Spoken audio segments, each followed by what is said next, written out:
Just days before Thanksgiving, and there's lots of folks in the kitchen, but they're not preparing for Turkey Day.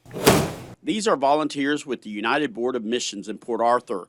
This is what they do twice a week, all year long, preparing food for the Meals on Wheels program. It's twofold. It helps the elderly homebound that can't get out, and it also gives a wellness check. So twice a week, we get to see our recipients in person and have a small chat and make sure, they're not so lonely and they're happy with the meals. Debbie Perkins is the executive director of United Board of Missions, and since starting nearly 60 years ago, it's been helping Southeast Texans in need.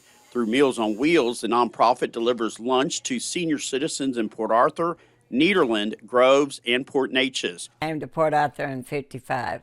One of those recipients is Janelle Ramirez, who is grateful for the meals, especially when her energy is low because of dialysis. I have lunch. I don't have to look for something for lunch. It's there for you. Yeah. And best of all, for this 85-year-old, they're free. Inflation is impacting the elderly greatly. Prices keep rising, but they remain on a fixed income. Their money's getting tighter and tighter.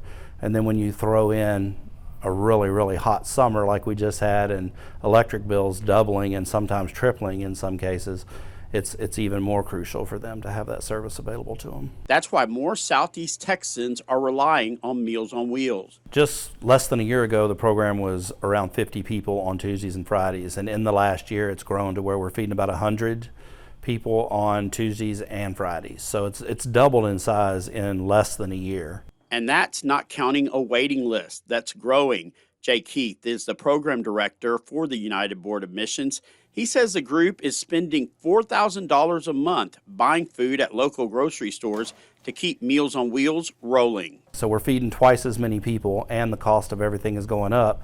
So the funding right now is crucial. We will get some increased funding from different sources, but a lot of that funding won't come into play for 6 months to a year down the road, and the program is in need now. Keith says donations would greatly help meet that immediate need. He says money would go directly towards food costs, allowing these volunteers to continue making meals so that our Southeast Texas seniors won't feel forgotten in what's supposed to be their golden years. In Port Arthur, I'm Angel San Juan reporting.